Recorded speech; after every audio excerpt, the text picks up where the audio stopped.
kesempatan kali ini saya akan membagikan konten terkait aksi nyata dari modul 1-4 calon guru penggerak angkatan 10. Baik, dalam video ini saya akan menjelaskan terkait pertama disiplin positif, yang kedua terkait visi dan prakasa perubahan belajar, yang ketiga terkait keyakinan kelas, yang keempat terkait contoh penerapan segitiga restitusi yang ada di sekolah saya. Tidak perlu panjang lebar, mari kita lihat video berikut ini.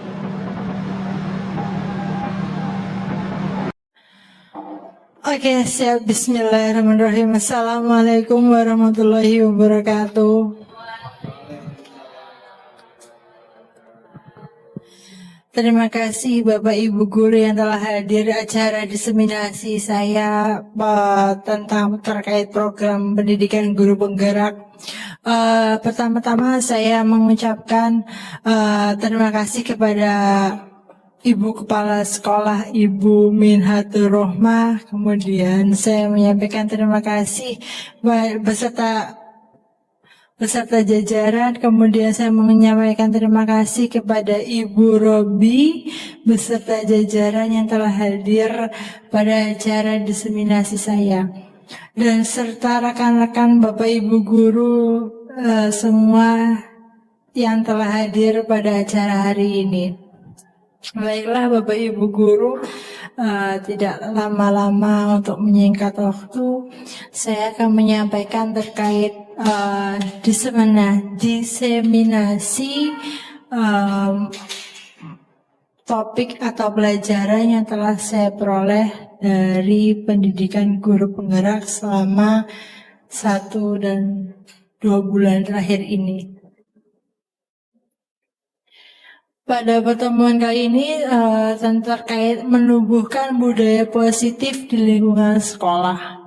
Nah, sebetulnya kita semua sudah melaksanakan budaya positif yang ada, seperti halnya kayak sholat Jumat, sholat duha berjamaah, sholat berjamaah juga subuh, zuhur, asar dan 5 waktu, kemudian pembacaan doa sebelum masuk ke kelas itu merupakan budaya positif. Kemudian menumbuhkan budaya positif untuk melakukan kebersihan dan menjaga lingkungan sekolah kita tercinta ini. Nah, capaian belajar pada pertemuan kali ini adalah yang pertama, memahami konsep budaya positif yang di dalamnya terdapat konsep perubahan paradigma stimulus respon dan teori kontrol. Kemudian 3, teori motivasi perilaku manusia. Kemudian motivasi internal dan eksternal, keyakinan kelas, hukuman dan penghargaan, 5 kebutuhan dasar manusia, 5 posisi kontrol guru, dan segitiga restitusi. Kemudian capaian belajar yang kedua adalah menerapkan strategi disiplin positif yang memerdekakan murid untuk mencapai ekosistem sekolah aman dan berpihak pada murid.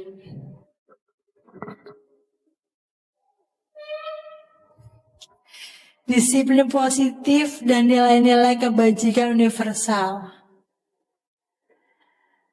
Nah, cobalah buka. Nah, pada slide ini saya meminta 2 orang Bapak Ibu Guru untuk berkenan maju ke depan, mungkin sepertinya Pak Anton atau Pak Apri, untuk maju ke depan. Monggo Pak Anton. Dengan Pak Apri. Ayo dengan Pak Apri. Ayo. Ayo monggo. Berdua sama Pak Apri.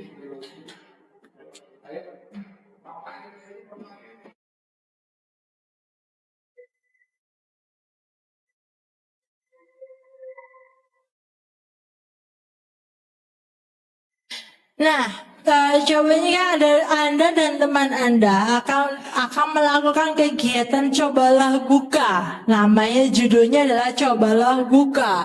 Anda adalah A. Jadi misalkan Pak Anton adalah A, tugas Pak Anton adalah mengepalkan salah satu tangan Pak Anton. Dikepalkan Pak ya. Jangan dikepalkan kayak semangat gitu loh Pak. Coba Anda bayangkan bahwa Anda menyimpan sesuatu yang sangat berharga di dalam kepalan tangan Anda. Jadi dalam kepalan tangan Pak Anton ini adalah sesuatu yang sangat berharga. Entah itu terkait uang, entah itu terkait harga diri atau apalah, itu ya sesuatu sangat berharga gitu loh Pak. Kemudian Pak Anton perlu menjaga benda tersebut sekuat tenaga karena begitu pentingnya untuk kehidupan Pak Anton. Nah, Pak Apri selaku rekannya yang B juga mencoba dengan segala cara untuk membuka. Jadi Pak Anton ini ngepalin tangan. Pak Apri gimana caranya Pak Apri untuk bisa buka kepalan tangannya Pak Anton? Entah itu diitik-itik atau apalah gitu loh maksudnya. Gimana caranya lah? Ayo Pak Anton buka, mau di gembleng-gembleng atau terserah caranya Pak Apri seperti itu. Kemudian boleh membujuk juga atau menghardik, mengintimidasi, memarahi, menggoda, menggelitik tadi, bahkan menawari Pak Anton dengan uang agar Pak Anton bersedia membuka kepalanya. Misalnya, Pak Anton mau uang nggak? Cepet gitu. Mungkin barangkali oh 200 soalnya. Mungkin barangkali bisa untuk membuka kepalanya Pak Anton gitu loh. Yuk coba sekarang dilaksanakan, dipraktekkan.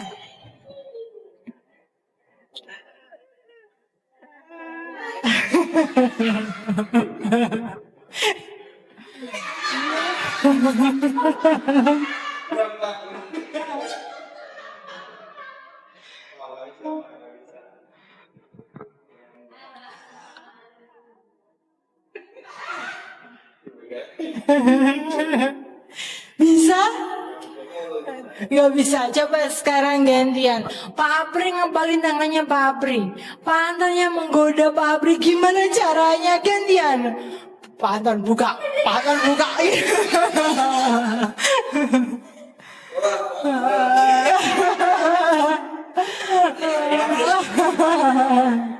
Coba kira-kira Pak Anton bisa nggak nih membuka kepalanya Pak Apri, tangannya Pak Apri ini? Masa nggak bisa? Yakin? Bener. Nah, coba. Oke, terima kasih. Beri aplaus untuk Pak Anton dan Pak Apri. Nah, mari kita diskusikan bersama-sama Bapak Ibu terkait kegiatan ini. Coba jawab pertanyaan-pertanyaan yang di bawah ini. Pertama adalah apakah Pak Anton atau Pak Apri membuka kepalan tangan mereka? Enggak. Kenapa? Apa alasannya? Kenapa Pak Anton alasannya Pak Anton?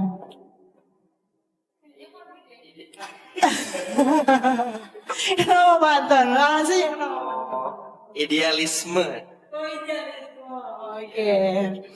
Terus kemudian untuk Pak Apri menutup kepalan tangan. Kenapa kok Pak Apri tidak tetap mengepalkan tangannya Pak Apri ketika Pak Apri tetap dikepalkan? Karena Pak Anton belum mencoba ngebukanya, Bu. Oh Pak Anton ini gimana, ini belum mencoba ini, apa sudah menyerah ini, gimana Pak. Nah coba yang ketiga adalah dalam kegiatan ini sesungguhnya siapa yang memegang kendali atau kontrol untuk membuka atau menutup kepalan tangan? Diri, betul. Jadi segala sesuatu yang ada dalam kehidupan ini itu adalah yang memegang kendali, kontrolnya adalah masing-masing pribadinya, individunya. Betul Bapak Ibu? Betul. Nah, selanjutnya untuk teori kontrol itu ada seorang psikiater dan pendidik namanya Dr. William Glasser. Dalam kontrol teori itu menyampaikan tentang makna kontrol. Yang pertama adalah ilusi guru untuk mengontrol murid. Jadi bagaimana kita sebagai pendidik itu cara kita untuk mengontrol murid. Apakah anak-anak itu sudah bisa sudah berada dalam lingkungannya betul, dengan tindak tanduk yang betul, perilaku, sikap dan sebagainya. Kemudian ilusi bahwa semua penguatan positif itu adalah efektif dan sangat bermanfaat, betul. Kemudian ilusi bahwa kritik dan membuat orang tuh merasa bersalah itu dapat menguatkan karakter. Jadi misalkan kayak mengkritik seseorang terkait agar seseorang itu memperbaiki kekeliruannya sehingga bisa menjadi pribadi yang lebih baik lagi. Kemudian adalah ilusi bahwa orang dewasa memiliki hak untuk memaksa. Betul apa tidak? Jadi kadang-kadang kita sebagai pendidik juga pengen merasa memaksa bahwa saya anak-anak tuh harus bisa pelajaranku, harus bisa apa sesuai dengan keinginanku. Kadang-kadang kita seperti itu. Itu adalah teori kontrolnya. Kemudian ada namanya stimulus respon, di mana pada stimulus respon ini Bapak Stephen R. Covey mengatakan bahwa bila kita ingin membuat kemajuan perlahan, sedikit-sedikit ubahlah sikap atau perilaku Anda. Jadi kalau pengen kita membuat kemajuan berarti kita harus introspeksi diri ya. Kemudian namun bila kita ingin memperbaiki cara-cara utama kita, maka kita perlu mengubah kerangka acuan kita. Ubahlah bagaimana Anda melihat dunia, bagaimana Anda berpikir tentang manusia. Ubahlah paradigma Anda, skema pemahaman dan penjelasan aspek-aspek tertentu tentang realitas. Selanjutnya, siapa sesungguhnya yang memiliki kontrol? Nah, ini stimulus respon dan teori kontrolnya. Realitas kebutuhan kita sama, kemudian teori kontrolnya kebutuhan kita berbeda. Kemudian pada stimulus respon semua orang melihat hal yang sama. Pada teori kontrol setiap orang memiliki gambaran. Pada stimulus respon kita mencoba mengubah orang agar berpandangan sama dengan kita. Tapi pada kontrol kita berusaha memahami pandangan orang lain tentang dunia. Kemudian pada stimulus respon, perilaku buruk dilihat sebagai suatu kesalahan. Pada teori kontrol, semua perilaku memiliki tujuan. Kemudian stimulus responnya, orang lain bisa mengontrol saya, tapi kontrolnya hanya saya pribadi yang bisa mengontrol diri saya.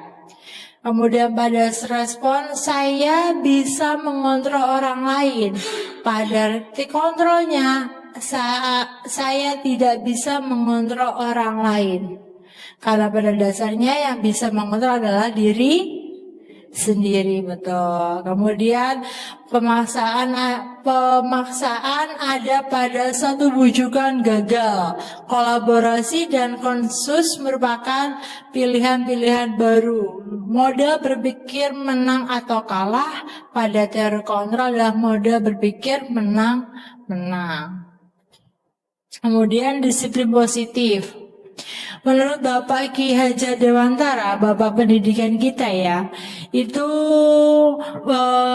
disiplin yang dimaksud adalah disiplin diri yang memiliki motivasi internal.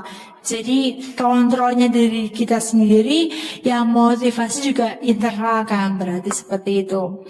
Disiplin juga mempelajari bagaimana cara mengontrol diri dan menguasai diri agar dapat bertanggung jawab terhadap apa yang dilakukan karena mendasarkan tindakan pada nilai-nilai kebajikan universal. Nah, nilai-nilai kebajikan universal itu ada apa aja sih? Apa sih itu? Lah, nilai-nilai kebajikan itu adalah sifat-sifat positif manusia yang merupakan tujuan mulia yang ingin dicapai setiap individu. Dr. William Glasser pada teori kontrol menyatakan bahwa setiap perbuatan memiliki satu tujuan. Pak Diana Gosen mengemukakan bahwa dengan mengkaitkan nilai-nilai kebajikan yang diyakini seseorang, maka motivasi intrinsiknya akan terbangun sehingga menggerakkan motivasi dari dalam internal untuk dapat mencapai tujuan yang diinginkan. Ada berapa sih nilai-nilai kebajikan universal? Nah, nilai-nilai kebajikan itu dan nilai-nilai kebajikan dari 6 institusi. Itu yang pertama terkait tentang profil pelajar Pancasila. Kita sudah menerapkan ya Bapak Ibu ya di sekolah. Kemudian adalah nilai yang kedua tentang IBO, PYP. Kemudian yang ketiga itu tentang 9 pilar karakter. Selanjutnya petunjuk seumur hidup dan keterampilan hidup. Yang kelima, the 7 essential virtues. Kemudian yang keenam terakhir adalah proyek-proyek nilai kebajikan. Nah, pada sekolah kita sudah menerapkan tentang nilai-nilai kebajikan profil pelajar Pancasila. Yang pertama ada apa Bapak Ibu?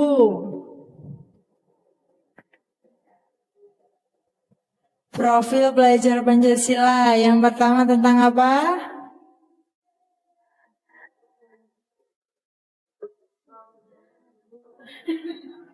Yang pertama tentang beriman bertakwa kepada Tuhan Yang Maha Esa, sopan santun, itu maksudnya yang pada poin pertama. Kemudian yang kedua tentang apa? Mandiri. Anak-anak belajar untuk mandiri. Kemudian yang ketiga, bernalar kritis. Yang keempat, berkebinekaan global. Betul. Yang kelima, bekerja sama atau gotong royong. Yang keenam, kreatif.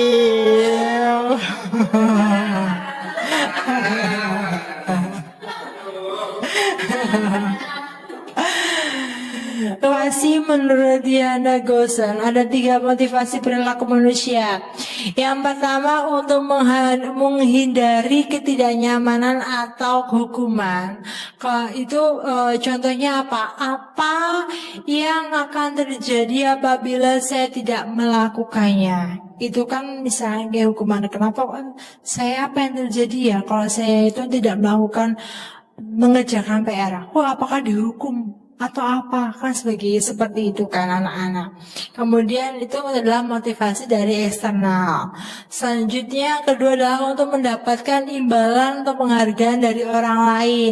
Saya mau ngerjain PR, ntar dapat reward nih dari Bu Robi, kan bisa seperti itu kan.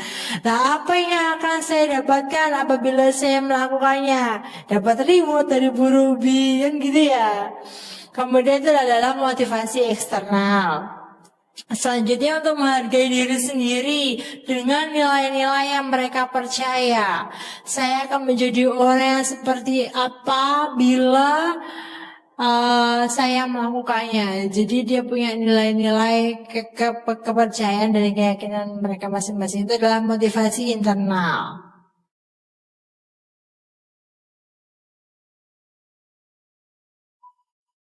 Selanjutnya adalah dihukum oleh penghargaan. Menurut Alfikon menyampaikan bahwa penghargaan itu maupun hukuman adalah cara-cara mengontrol perilaku seseorang yang menghancurkan potensi untuk pembelajaran sesungguhnya. Yang pertama itu adalah tentang penghargaan jangka pendek dan jangka panjang. Yang kedua, penghargaan tidak efektif. Yang ketiga, penghargaan menurunkan kualitas. Jadi ada hukuman untuk menurunkan kualitas. Kemudian penghargaan untuk menghukum, kemudian penghargaan untuk mematikan kreativitas, terus penghargaan merusak hubungan. Contoh hukuman dan konsekuensi yang sering terjadi di sekolah. Ya coba ya. Tindakan guru mencatat 100 kali di dalam buku kalimat dengan gini. Mencatat 100 kali di dalam buku dengan kalimat saya tidak akan terlambat lagi. Jadi anak-anak misalkan ada yang terlambat nih, saya tidak akan terlambat lagi itu sampai 100 kali. Nah, karena terlambat ke sekolah. Nah, kira-kira nih Bapak Ibu, ini termasuk hukuman atau konsekuensi? Hukuman, oke, kita lihat ya, adalah konsekuensi.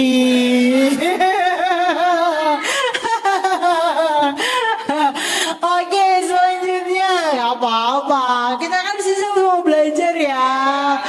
Oke, coba yang kedua, lari mengelilingi lapangan basket 2 kali karena terlambat hadir di sekolah. Nah, biasanya ini Bapak Ibu guru piket atau mungkin Pak Apri selaku guru olahraga. Kira-kira nih, ini termasuk hukuman kah atau konsekuensi?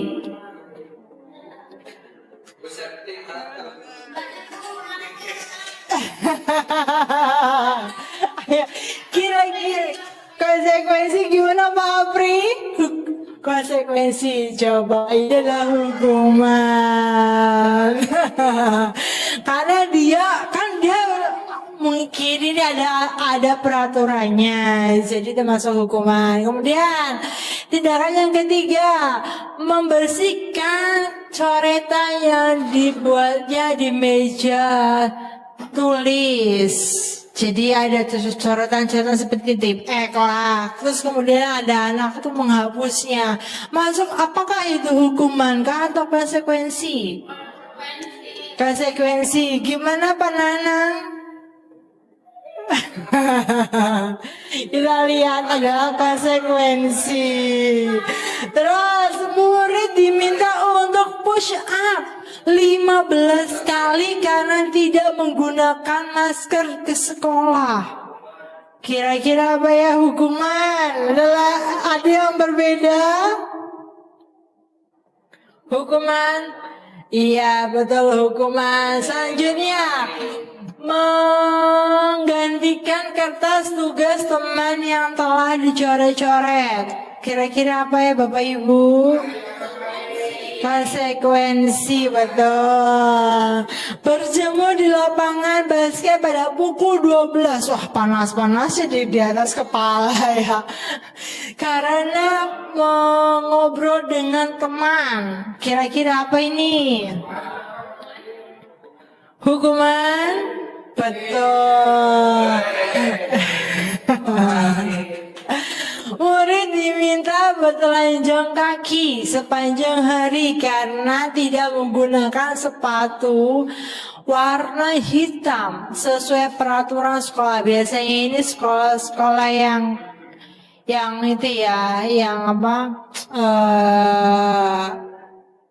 Sekolah gimana nih kira-kira hukuman atau masuk konsekuensi? Konsekuensi gimana Bu Lutfi? Kok tidak punya berdiri ya, konsekuensi.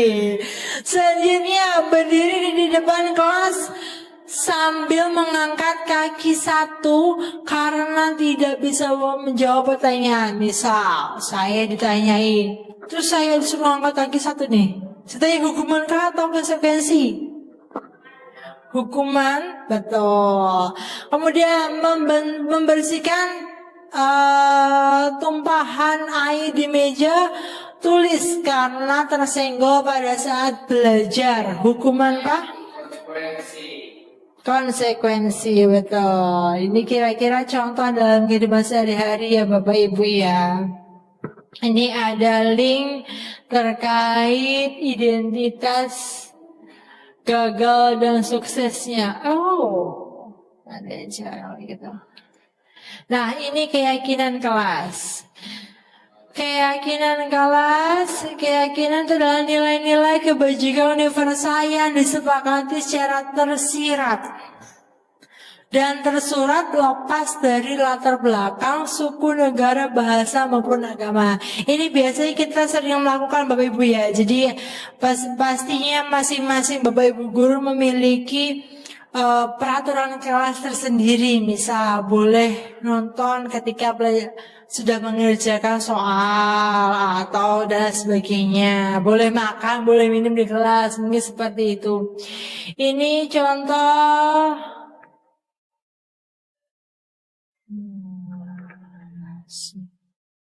Eh,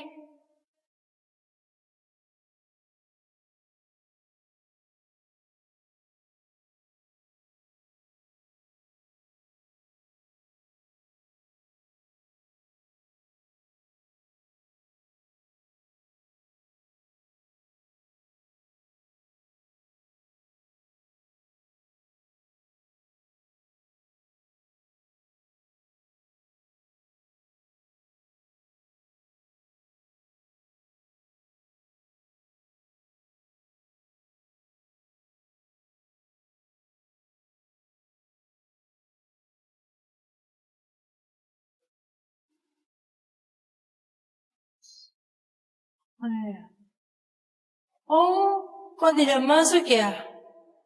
Adanya masuk di sini, nggak bisa masuk ke sini, gimana ya?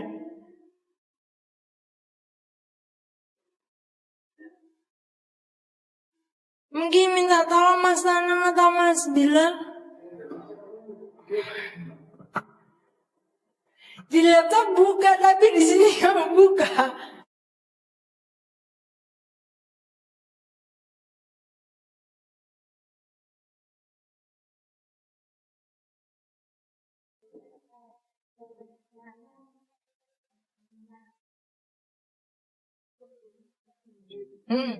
Iya. Oke. Nah, ini saya melakukan keyakinan kelas pada anak-anak. Contoh keyakinan kelas saya pada anak-anak di kelas. Jadi anak-anak saya meminta anak-anak untuk membuat satu kalimat atau satu kata terkait pengontrolan kelas. Mereka maunya apa, terus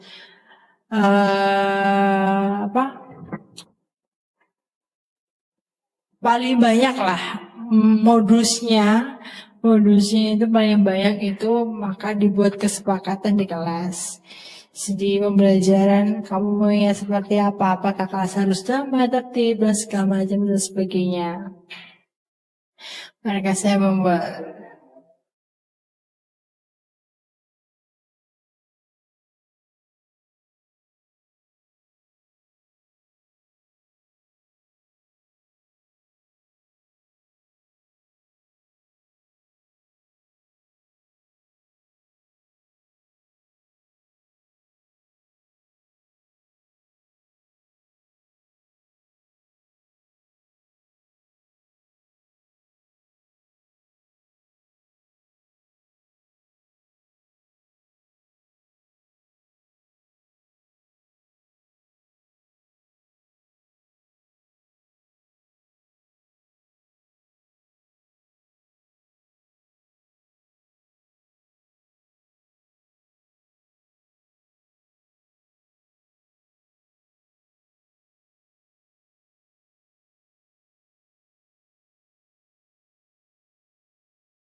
Mana ya bosnya ini ya? Allahumma.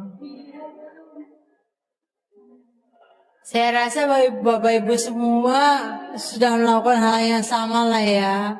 Cuman terkadang kita lupa untuk tidak mendokumentasikannya saja. Tapi ternyata itu juga sekarang lagi dibutuhkan ya dalam dunia pendidikan kita untuk selalu mengupload dan mengupload bahwa terkadang saya mikirnya adalah kok lebay banget, tapi ternyata butuh. Oke.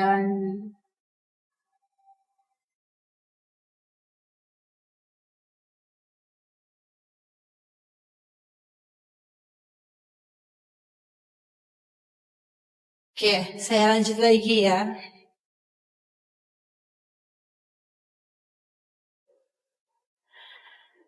Ada kebutuhan dasar manusia dan dunia berkualitas. Nah, pada kebutuhan dasar manusia itu yang pertama apa coba? Kebutuhan apa ya?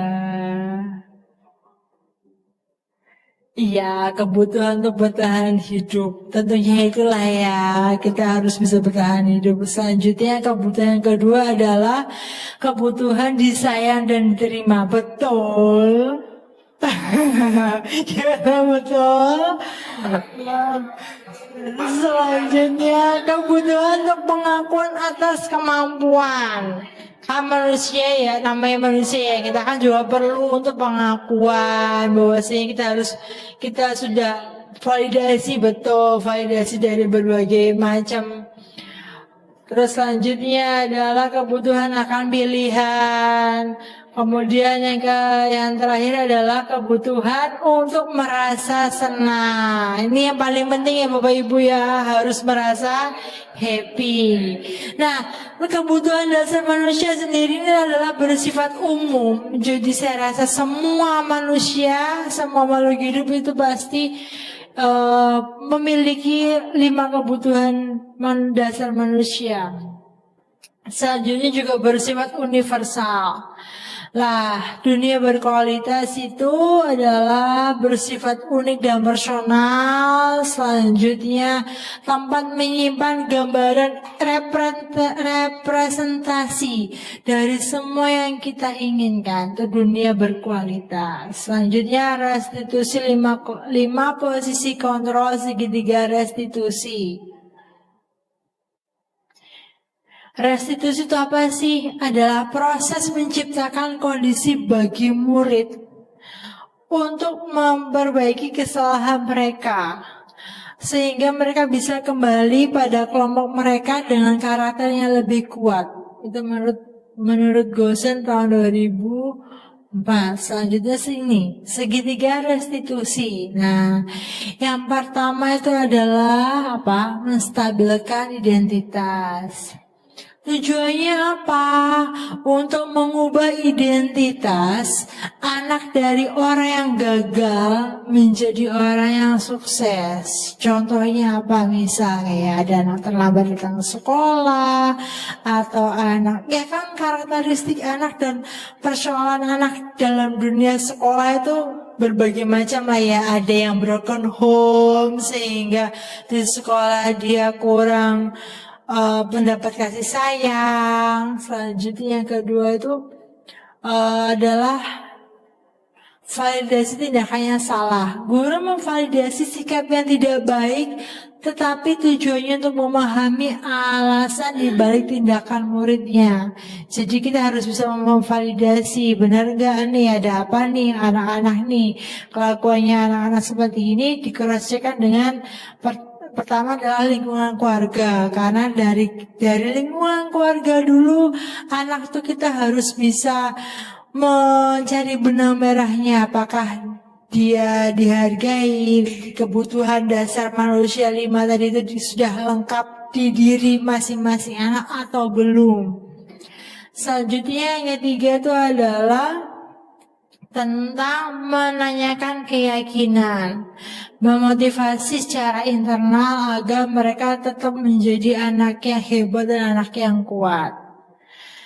Nah, ini contoh kasus yang pertama itu adalah Irgi datang sekolah terlambat karena ban sepeda motornya di jalan bocor.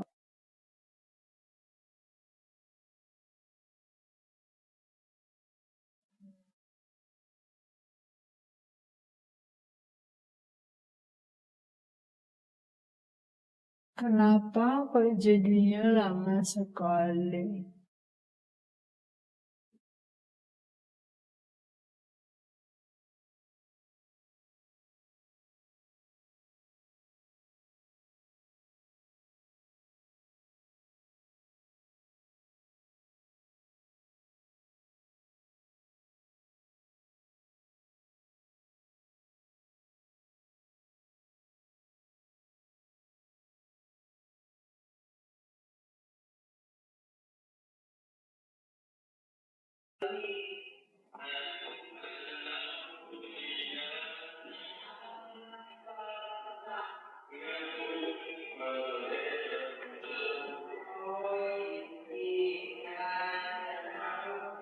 Ini adalah validasi tindakan yang salah Bapak Ibu pada kemudian menanyakan keyakinannya apakah sudah sesuai dengan keyakinan kelas peraturan kelas yang telah dibuat ataukah belum.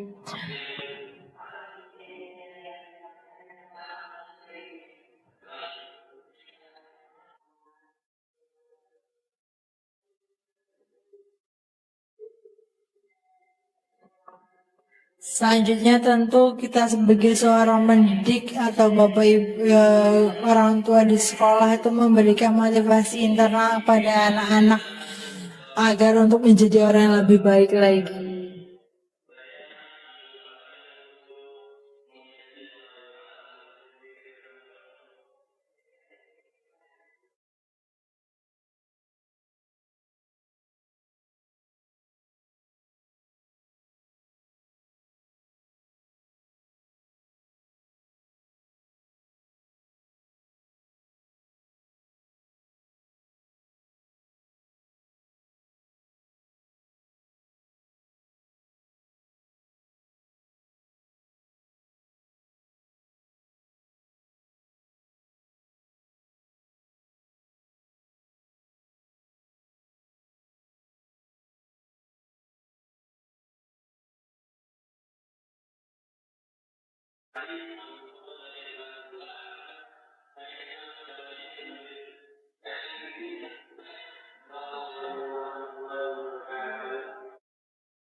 Yang pada kasus yang kedua adalah Nova tidak mengerjakan tugas fisika sehingga ada beberapa nilainya kosong karena dia mengikuti perlombaan.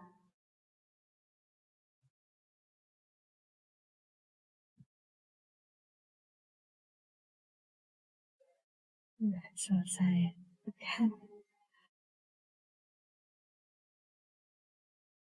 Ya, nggak bisa ternyata. Ya sudah selesai lah. Udah kurang lebihnya seperti lah ya kehidupan lika-liku anak-anak di sekolah. Ini terima kasih sekian sharing-sharing saya kepada Bapak Ibu semua. Terima kasih atas waktu dan kehadirannya. Mungkin ada sedikit tanggapan atau masukan dari Bapak atau diskusi sanggahan dari Bapak Ibu guru. Mungkin kita berdiskusi bagaimana baiknya menjadi seorang pendidik yang bisa dipercaya sebagai anak-anak orang tua di sekolah.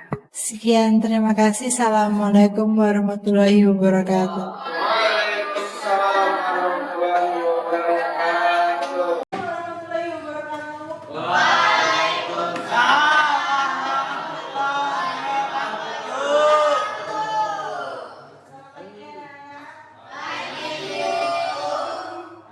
Cantik banget tuh, Bu.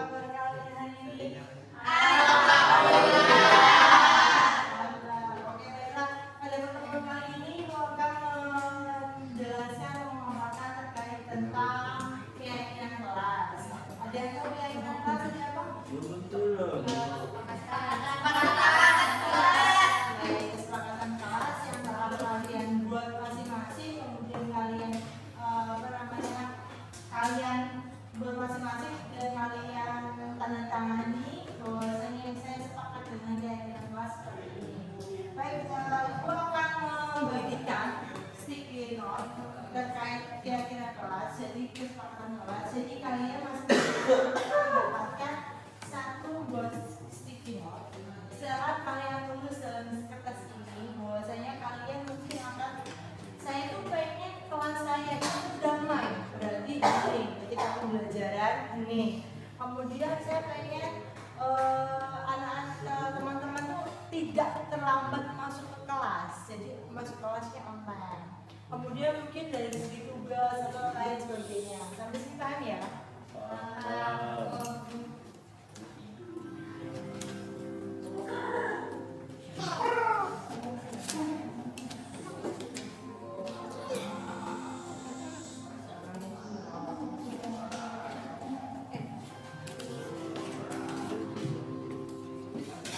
Satu doang, Bu. Iya, satu doang.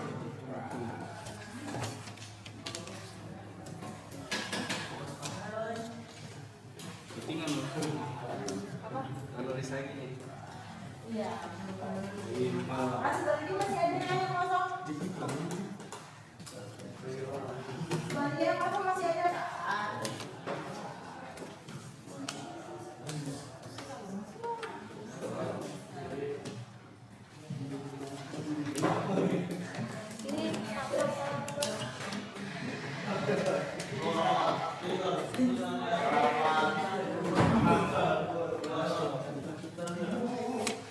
Sebentar, silakan kalian tulis ya.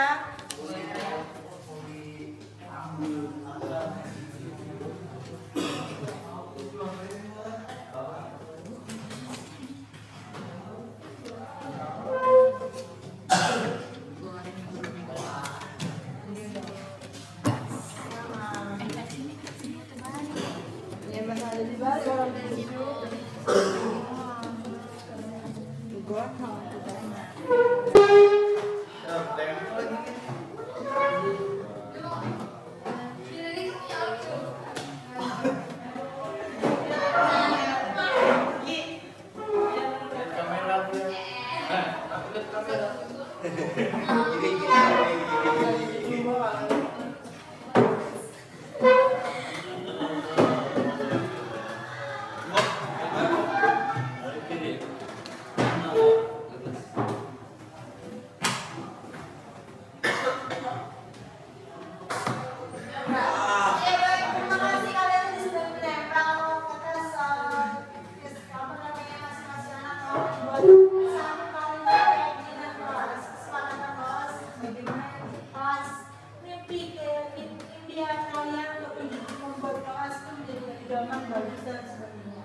Baik, kalau bacakan ya.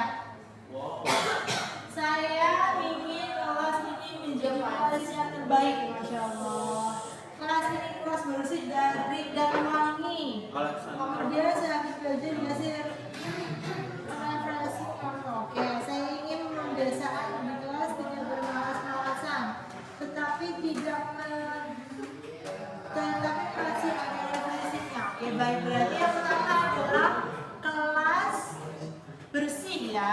Ibu tulis ya, kelas bersih, kelas selalu bersih. Kemudian yang kedua, saya ingin belajar sambil mendengarkan musik. Saya ingin suasana kelas sersis. Oke, saya ingin jika tidak banyak tugas sampai damai dan hening. Berarti saya kelas bersih, kemudian damai dan wangi. Selanjutnya, oke, ini ada tidak ada yang terlambat. Oke, baik, tidak ada.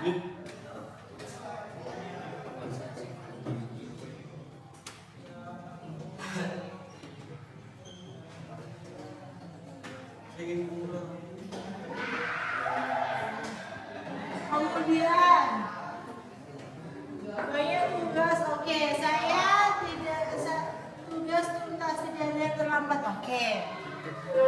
tidak ada yang terlambat mengumpulkan tugas.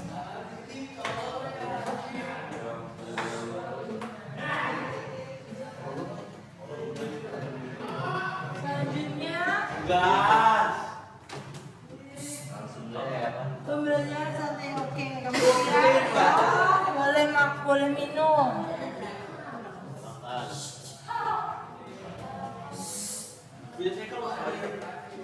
Tetapi tidak makan ya.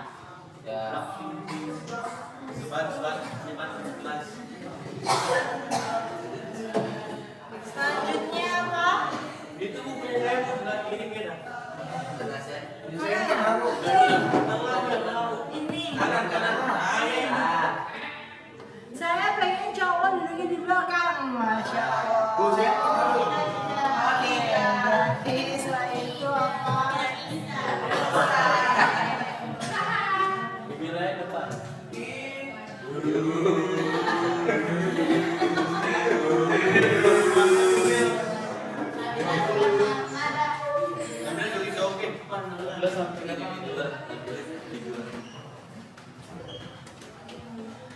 Baik, ini adalah keyakinan kelas, kesepakatan kelas yang telah kalian buat. Dan ibu lihat itu adalah banyak yang menuliskan hal yang sama, sehingga saya tidak membuat kesimpulan mengkerucut menjadi 5 keyakinan kelas sama. Selanjutnya, kesepakatan kelas ini itu lebih bisa kalian taati dalam apa namanya kalian laksanakan dengan baik, maka ibu meminta kalian untuk bisa menandatangani kesepakatan berita acara. Boleh dibantu ketua kelasnya siapa? Saya. Ketua kelas, kemudian bendahara, sekretaris, boleh.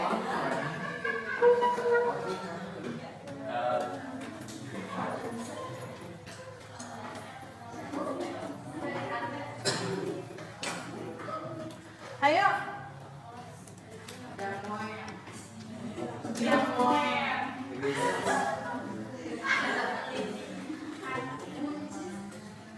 Nah, di sini ada berita acara bahwasanya pada hari Rabu tanggal 22 Mei telah terjadi kesepakatan kelas antara siswa-siswi kelas 11 kita dengan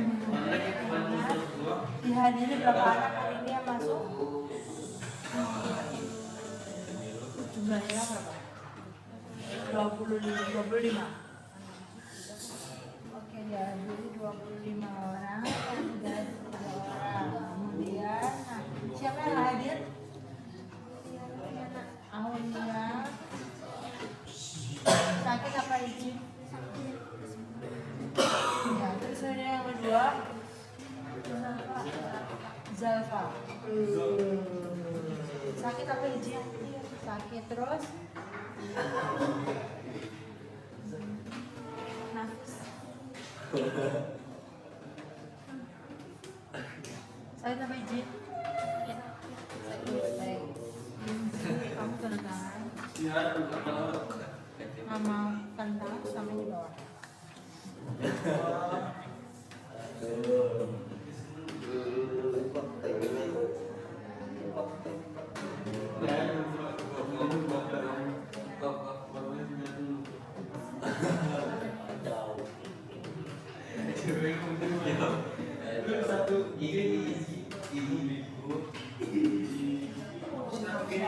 Nah, saksinya kamu sebagai saksi. Siapa namamu?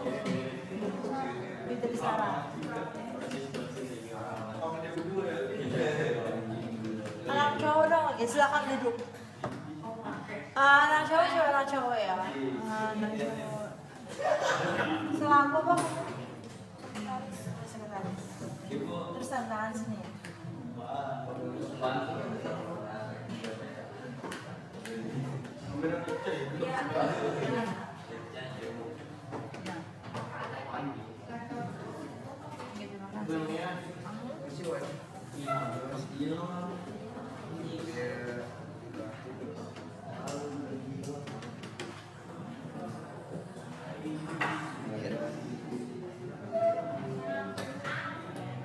cowok nggak ada emang ya?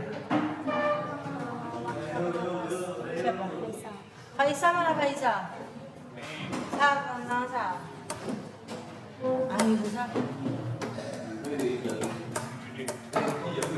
Halo, halo. Masukin lagi ini Sal. Masuk jauh.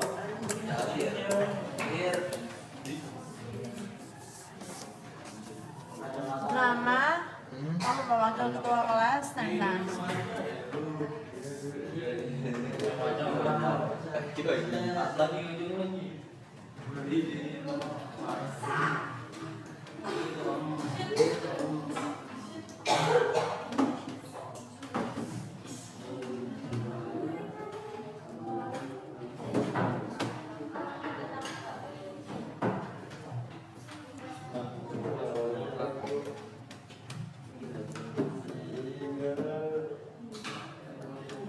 siap, terima kasih ya. Terus. Ini tanda tangan apa? Daftar ini adalah daftar hadir siswa yang mengikuti kesepakatan kelas. Kamu aja mentor masing-masing anak mau seksual kamu samamu tanda tangan nomor 1.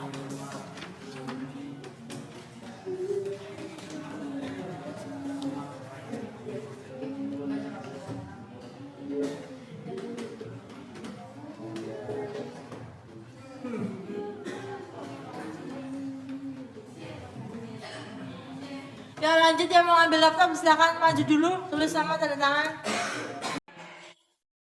Ya masuk. Dalam. Pergi, silakan pergi. Ya. Gimana kabar kamu hari ini Gi? Baik Bu, alhamdulillah. Alhamdulillah. Kamu tadi pelajaran ibu udah ketemu lama deh Gi ya? Iya Bu, selamat. Kenapa Gi kalau boleh bilang Gi? Tadi Bu, ada kendala Bu di jalan. Kenapa? Asal rusak. Enggak Bu, ban motor saya sempat bocor Bu. Oh gitu Gi. Oke lah, ibu rasa kamu bisa melakukan hal yang lebih baik lagi. Nah, coba kamu renungkan seharian. Apakah kamu melakukan suatu pelanggaran dari keyakinan kelas yang telah kita bahas kemarin Gi? Iya Bu, Apa Gi keyakinan kelas yang telah kamu langgar Gi? telah Bu. Setelah kita di sekolah, oke lah, baiklah. Agar hal ini kejadian ini tadi tidak terulang lagi di kemudian hari di pelajaran saya maupun pelajaran dulu yang lain, apa yang harus kamu lakukan? Mungkin nanti semisal ada kendala di jalan lagi, saya menyempatkan untuk mengecek oleh kelas atau guru tiket terlebih dahulu. Oke, baik. Nah, itu mungkin hal yang lebih sih ya. Mungkin kamu jadi ada komunikasi antara kamu dengan orang tua di sekolah maupun orang tua di rumah dengan cara kamu melaporkan. Kalau bisa kamu foto posisi kamu di mana kamu terjadi ban bocor sehingga kamu tidak datang dimaklumi lah untuk datang ke sekolah agak terlambat. Ya siap. Terima kasih Bi. Semoga sukses selama kamu balik kelas. Assalamualaikum warahmatullahi wabarakatuh. Saya Ibnu Fari, alumni dari kelas 11. Saya senang sekali berdiskusi dengan Ibu Nungki terkait kedisiplinan waktu. Saya mungkin harus menghubungi wali kelas menyampaikan bahwa saya datang terlambat ke sekolah untuk disampaikan kepada Bapak atau Ibu guru. Cukup sekian. Assalamualaikum warahmatullahi wabarakatuh.